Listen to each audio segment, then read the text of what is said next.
DIY with Chris, giving you the tools to do it yourself.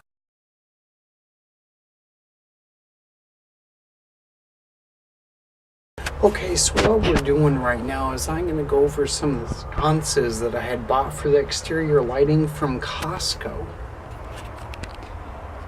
Here we have it during day. On the side here you just have the screw tops that you will undo, and that is on both sides. After you undo that, for this particular item, being that we have already installed it, you'd have to remove all the caulking. Once you have done that, then you can remove the base. Now it will be connected with 3 wires, and that's going to be your positive, negative, and ground wires. At that time, you need to make sure that you turn off the breaker box first, that there is no electricity running to this particular area. So at that time, once you've made sure that all the electricity is off, you can go ahead and disconnect all the wiring, and that is when you would then be able to install your new exterior lighting. All you have to do is make sure that you keep the positive, negative, and ground wires where they are, which usually they include a diagram or schematic showing you which wires are supposed to go to which, along with what colors they are.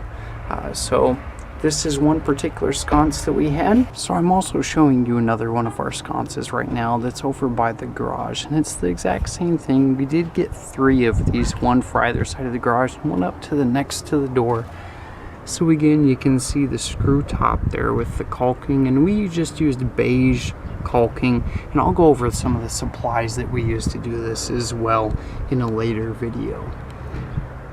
So it was very easy to install. The caulking went on very smooth. I did even it out with a finger, and then I just washed my hands afterwards. Well, I'm going to be going over the tool listing of what I used to mount the exterior lighting. The tools that I used here were first a Phillips screwdriver, because one of the mounting brackets on the inside of the sconce connects the wiring, has Phillips screws in there, and if you do replace that, which these sconces did come with a new mounting kit, then you will need that. I did also use a flat screwdriver because some of the old screws did not fit. They were a flathead screw versus the Phillips, and it also helped me bend and place other items or the wiring into appropriate places. I have some small wire cutters here, and these were wonderful because some of the wiring was a little bit longer than I had desired and was having a hard time fitting within the housing, so I did have to snip them a little bit, which were used for bending the wire as needed. These were not the pliers I used, as I did use rubber handle pliers, which would be ideal in this circumstance in case some electrical current was still flowing. But as a reminder, you should go to your breaker box and turn off all electrical flow to that particular sector. I also had to use a wire stripper. Now on here, if you're not familiar with them, you have the different gauges which are listed, and each gauge has a different size that you can tell which hole that you're going to use in order to strip the wires. Now I did have to use this old wire cutter, which is right there in the middle, right next to the wire strippers.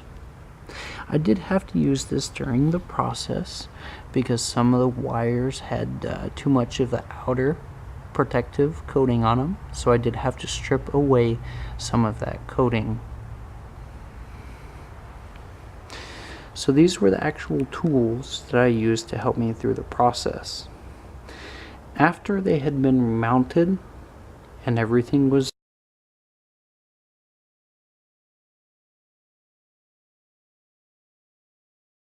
done correctly with the wiring, I also used this caulking, which I just bought a regular manual caulk gun, and then some standard window, door, and siding caulking. Now, due to the color of my house, I use the beige formula. And what's important here is, for some people, is that you can see will not crack or yellow. It is paintable, immediately water resistant, has a breakaway seal, self-tooling, and permanently flexible.